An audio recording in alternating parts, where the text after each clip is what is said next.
Hi and welcome back. Today's video we will be covering how to add pages to your website as well as how to change the menu style. In our previous videos we've talked about how to insert your logo and edit headers and footers as well as how to choose the colors to match your logos and your specific branding to your business. So if you have any questions about those, I encourage you to go back and review the old videos and then contact us if you have any further questions. So as promised, today I'll be showing you how to add your pages.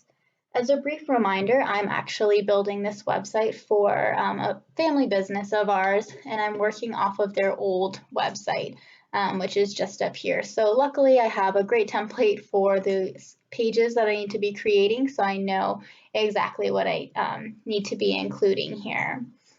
And the great thing about working online is that things can be changed. So if you have decided on, let's say, 4 or 5 pages, but then later on realize you need to add a few more, that can very easily be done. You can also delete pages and move things around and with very little complexity. So to do this, I can actually go in up here, you'll see my buttons. You can just click on the background and then see this navigation content text bubble come up. And you can see here that the navigation links are already linked to the site pages. So if I were to go into our pages panel, which it's called, it'll actually make buttons and links directly tied to those as well. So instead of messing around and adding buttons up here, I can go into the pages and start editing here. So just click on the Pages tab and then click New Page.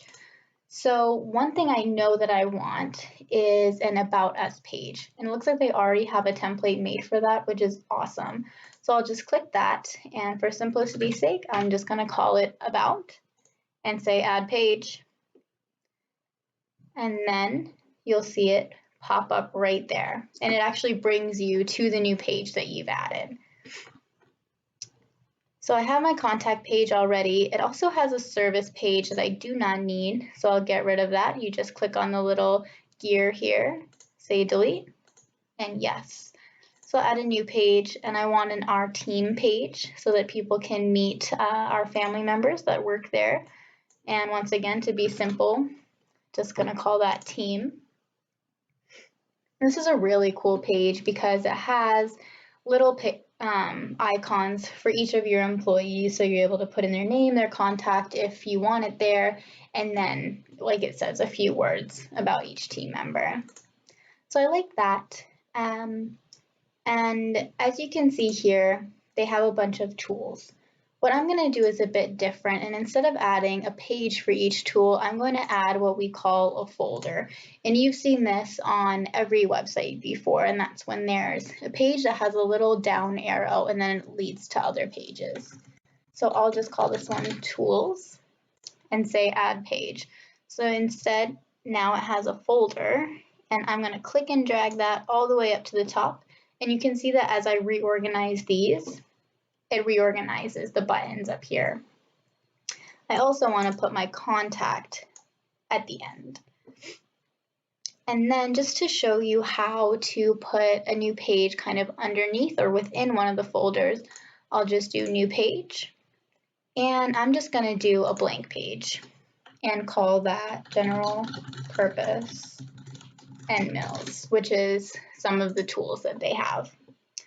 So very simply, you can just click and drag all the way up under the folder and then bring it to the right, and then it's kind of indented there. So you can see that when you click this, there it is. And just for time's sake, I won't do every single page here, but that's really what this is going to be looking like. And you can move this border around a bit just to make it, if you wanted to have things on multiple lines, but I do like keeping it all on one line there.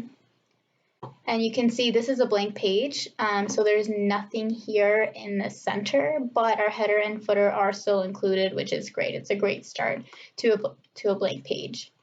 So if I go back up to my home page, we can start considering whether or not this is the best menu type for us.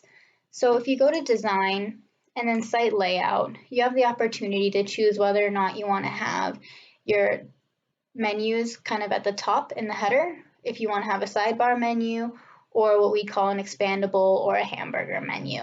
And just be really careful when you're playing around with this. There's desktop view, and then there's tablet, and there's mobile. So make sure that you're looking at the correct one when changing these up. So just for reference, I'm thinking an expandable menu might be good here. So you can click on that and it'll change up the whole style. So you can see it kept my blue header. It did leave a contact us button, which I really like. And then there's an empty column here, which is okay. And then users can click on the hamburger menu or the expandable menu. And then there's all of my pages. And then there's actually kind of a mini footer, I guess, or a row here where you can put in contact information. So seeing this now, I think I do like how I had all my pages up at the top, so I am going to revert back to the original layout. If you have a lot of pages, I think an expandable menu is probably the best choice, but if there's just a few pages like this, then I think it actually looks very nice to have all the pages there. So that is it. That is how you add your pages. And in future tutorials, I will be showing you exactly how to play around with these different pages, like how to do an about page, what should be included, and then all of the other types of pages that are included here. Thanks so much, and we'll see you next time.